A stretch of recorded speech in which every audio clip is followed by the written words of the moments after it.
કંઈક લવિંગિયા મરચાં પણ ઘણા આ રીતે કચરા વાટી લઉં તૈયારી. તો આને આપણે પાણીને ગાળી લઈએ.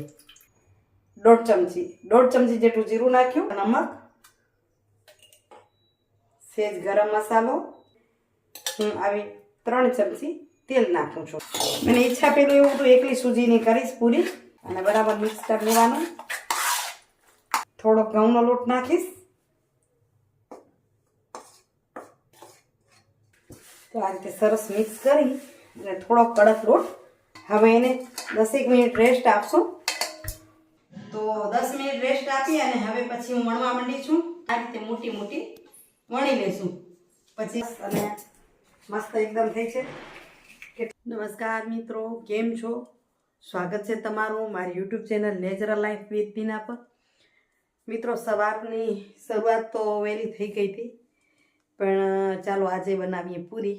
અને પૂરી એટલે કે હોળી નજીક આવી રહી છે, તો હોળીના નાસ્તા માટે આમ જોઈએ તો ઘણા લોકો હોળીનો નાસ્તો એટલો ન બનાવતા, ઉપવાસ રાખતા હોય, પણ હોળી નહીં પણ ધૂળેટીનો નાસ્તો જોઈએ.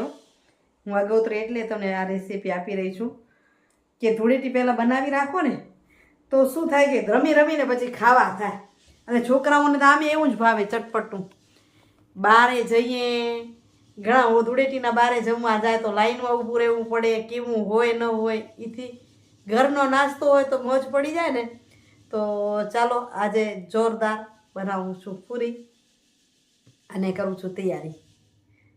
દર વખતે કંઈક નવું નવું કરવાનું. આજે જે પૂરી બનાવું છું એ પચવામાં હલકી પણ છે અને ક્રિસ્પી અને ટેસ્ટી પણ એટલી જ થશે. આટલી સૂજી પલાળી રાખી છે. એક મારો મોટું કટોરું છે વાટકો એટલી. અને અહીં મરચાંને તીખા મરચાં છે, કંઈક લવિંગિયા મરચાં પણ ઘણા કે. તો આમાં 15-20 જેટલા મરચાં લીધા છે ખાંડણીમાં. કચરા વાટી લઉં. કચરા વાટી તીખા છે અને પછી એને બરાબરના ઉકાળી લઉં. 5 મિનિટ ઉકાળીશ, પછી પાણી ઠંડુ થશે ત્યારે લોટ બાંધીશ. ત્યાં સુધી આ બાજુ સૂજી પણ આપણી પલળી અને બરાબર ફૂલી જાય અને આ બાજુ મરચાંનું પાણી તો ઉકળીને ઠંડુ થઈ જાય. તો મિત્રો, આપણા મરચાં ઉકાળ્યા હતા તો એ હવે ઠંડા પણ થઈ ગયા છે. પૂરી બનાવવાની કરી છે તૈયારી. તો આને આપણે પાણીને ગાળી લઈએ. બહુ તીખું છે, થોડુંક પાણી છે, બહુ તીખાશ હશે આમાં. આ રીતે ગાળી દઈશું તો એનું બી પણ એક પણ નહીં જાય અને એક પણ મરચું પણ નહીં જાય અને બી પણ નહીં જાય.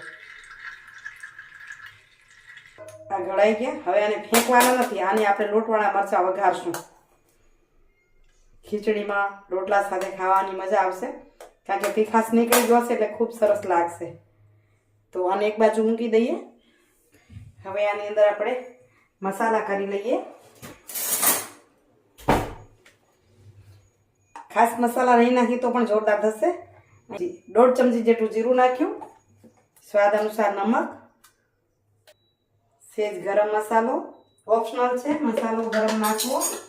તમે કસૂરી મેથી નાખી શકો, ધાણા નાખી શકો, પણ આપણા ઘરમાં જે પસંદ હોય એ પ્રમાણે નાખી શકાય.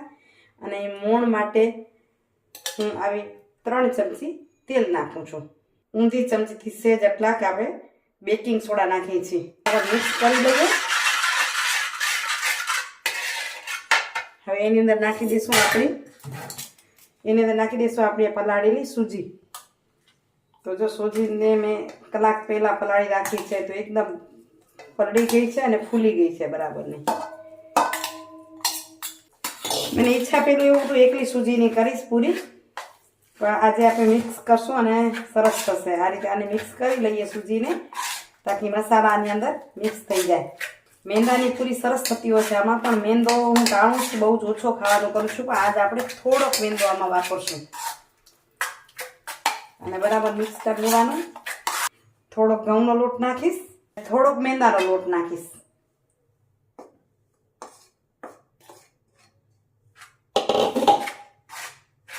અને આમ અત્યારે આ રીતે મિક્સ કરી અને હાથથી રોટલીથી થોડો કડક એવો હું લોટ બાંધી લઈશ. પૂરીનો લોટ છે થોડો કડક જોઈએ. એટલે રોટલીથી થોડો કડક થાય ને એવો લોટ હું બાંધીશ.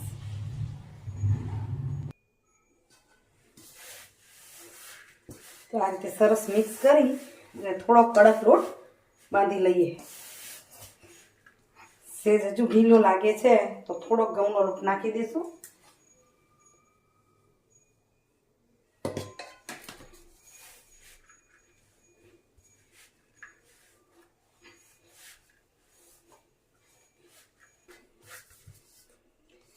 તો લોટ આપણો સરસ બંધાઈ ગયો છે.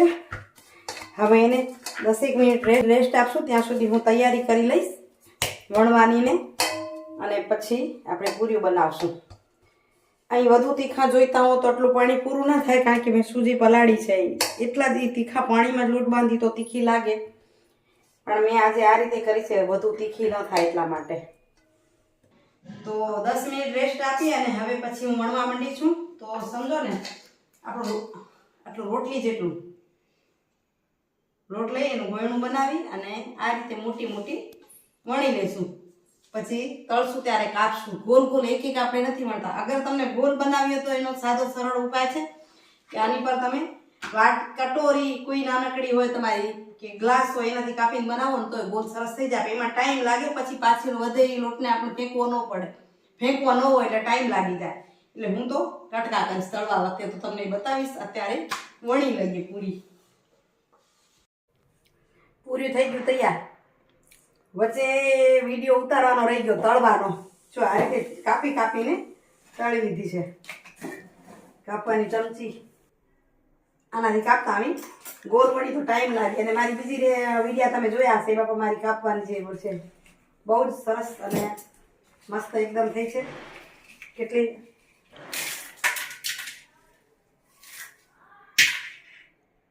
બહુ ટેસ્ટી અને સરસ થયો. તમે પણ બનાવજો. હે ભગવાન, થાક્યા. પૂરી તો બનાવી લીધી, જોરદાર. મસ્ત થયું છે જ, બહુ જ સરસ થઈ છે. તમે બનાવજો. ઘણા એમ કમેન્ટ કરશે કે જે જુઓ એ બધામાં રવો અને સૂજી જ વાપરો છો, પણ મેંદાથી ઘણું સારું છે. એટલે ક્રિસ્પી પણ થાય, સારું પણ થાય ને. તમે બનાવજો, ખરેખર મજા આવશે. એટલી જ ક્રિસ્પી. મેંદો બનાવો ને તો થાય, ખાવામાં ટેસ્ટ સારો લાગે તમને. અમારી ભાષામાં એમ કે ભોરકણી થયું, પણ પેટને પણ એટલો જ નુકસાન કરે ને. એટલે આપણે ઓપ્શન શોધીએ. બરાબર, ચાલો મિત્રો, હવે લઈ લો સુવિચાર અને પછી વિડીયાનું એન્ડિંગ કરી થાકી રહેવાય છે. આ થાક લાગે ને એટલે કહું, આ સુવિચારની તો વાત એવું છે કે જીવનમાં કોઈએ અભિમાન ન કરવું જોઈએ. એ પછી રૂપનું હોય કે રૂપિયાનું હોય. રૂપ સમય જતા ઉતરી જશે તમારું. જુવાની પૂરી થતી જશે, બાળપણ ને જુવાની, એટલે રૂપ તમારું જતું રહેશે. અને ઘણા લોકો રૂપિયાનું અભિમાન કરે. મારી પાસે રૂપિયા છે, તમારી પાસે શું છે? અને મારી પાસે રૂપિયા છે એટલે જાણે જગતનો માલિક હું જે ધારું એ થાય. રૂપિયા હોય તો બધું થાય, માં ના નહીં. પણ રૂપિયાનું અભિમાન ક્યાં ન કરવું. એટલે કહું છું કે તમે જ્યારે વૃદ્ધ થાવ છો ને, તમારા પોતાના રૂપિયા છે, પણ છેલ્લે તમને દવાખાને લઈ જવા કે નહીં એ નિર્ણય બીજા લે છે. તમારા રૂપિયા નિર્ણય નથી લઈ શકતા. તમારી પાસે કરોડો રૂપિયા છે અને પથારી બસ છો ને ત્યારે નિર્ણય બીજા લે છે, તમે નથી લઈ શકતા. હાલ મને જલ્દી દવાખાને રૂપિયા ચૂકાવીશ, પણ ઉપરવાળા કહેશે કે હવે આને બહુ જીવા જેવું નથી, કારણ કે પથારીમાં છો. રિક્વેસ્ટ કરવી પડશે, ઓર્ડર નહીં કરી શકો. તમારી પાસે ગમે એટલા રૂપિયા હશે. એટલે એનું અભિમાન કરવું નહીં. રૂપિયા જરૂરી એટલા જ છે. બરાબર, ભગવાનને કઈ બધાને જીવન જીવા જેટલા રૂપિયા તું આપજે.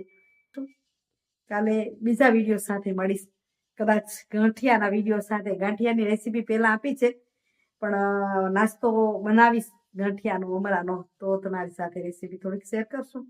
આજનો વિડીયો આશા રાખીશ કે ગમ્યો હશે. ગમ્યો હોય તો વિનંતી એક જ છે કે લાઈક કરીને શેર કરો, તો અન્ય લોકોને પણ મદદરૂપ થાય અને મને પણ તમે મદદરૂપ થાવ. વધુ લોકો જુએ તો તમે મને મદદરૂપ થઈ રહ્યા છો. બરાબર ને? તો આવજો મિત્રો. જય શ્રી કૃષ્ણ. જય જય ગરવી ગુજરાત. જય ભારત અને જય હિન્દ. Bye bye. હરિઓમ.